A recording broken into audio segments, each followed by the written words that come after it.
बच्चों, यह कहानी है एक छोटे से गांव के एक गरीब लड़के श्याम की, जिसने अपनी मेहनत और संघर्ष से अपने जीवन को सफलता की ओर ले जाने का संकल्प लिया। श्याम का गांव एक सुंदर तालाब के किनारे बसा था।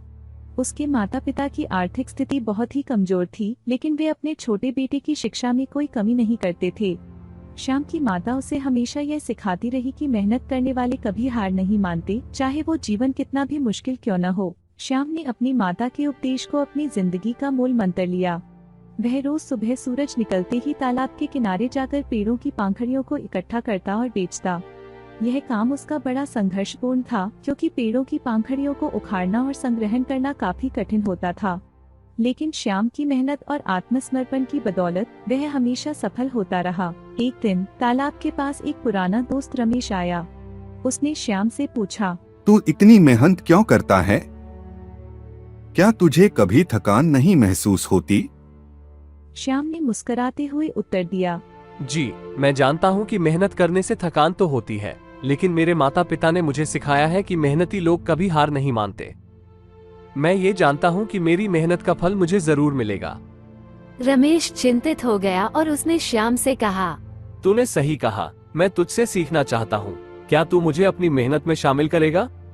श्याम ने खुशी खुशी स्वीकार कर लिया और उन दोनों ने मिलकर मेहनत की। रमेश सीखने के बाद श्याम ने उसे दिखाया कि कैसे अपनी पाखड़ियों को सही तरीके से इकट्ठा करना है और कैसे बेचना है।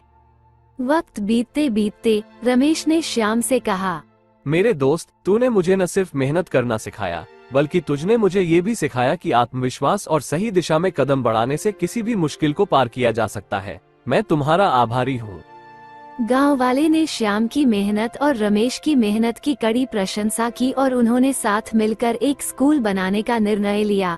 गरीबी के बावजूद उन्होंने शिक्षा के महत्व को समझा और बच्चों के लिए एक बेहतर भविष्य तैयार किया।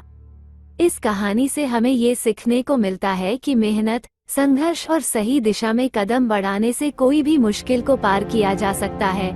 चाहे आप गरीब हो या अमीर, आत्मविश्वास और मेहनत से आप अपने लक्ष्यों को हासिल कर सकते हैं। इसके साथ ही हमें ये भी सीखने को मिलता है कि शिक्षा की महत्वपूर्णता को समझना और उसे प्राथमिकता देना चाहिए, क्योंकि शिक्षा ही हमें समृद्धि और सफलता की ओर ले जा सकती है।